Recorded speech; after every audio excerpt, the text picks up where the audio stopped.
So shout out mga ka-idol for today's video. Tara, samahan niyo ako at magwa-wiring tayo dito sa loob ng truck. So ayan. Ayan. So grabe, napakainit dito sa loob. Kahit na nakabukas na yung pintuan, grabe ang init talaga. Ayan.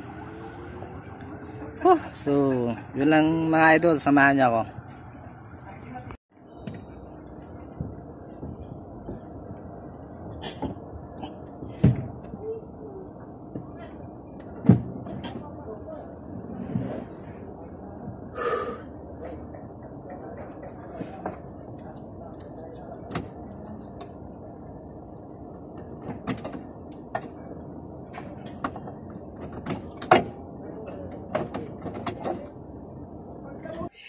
Actually mga idol, hindi ko na nga rin po naipakita sa inyo kung ano yung nakita ko dito sa mga wiring na ito. Dahil nga po ay, kaya ko nga po pala ito na baklas talaga lahat ng mga wiring dito.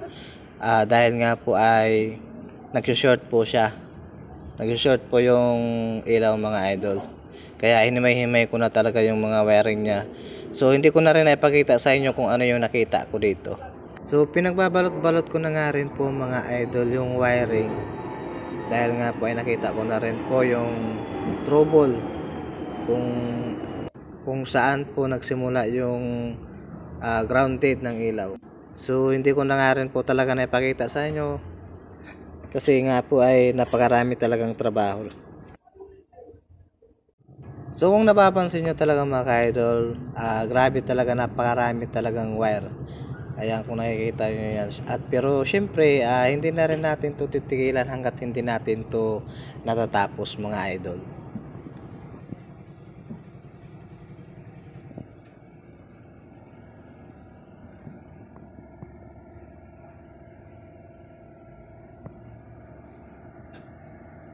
So natapos na dito natin mga ka-idol.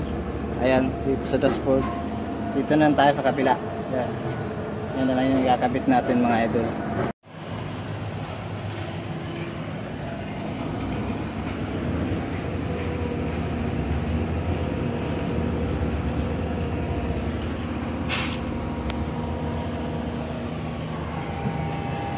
So ito na siya mga idol, oh. Ayan.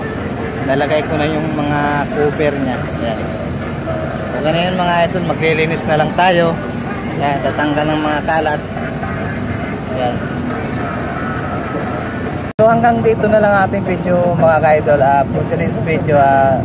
So pa-share naman mga idol ng videos natin. So hanggang dito na lang, bye bye.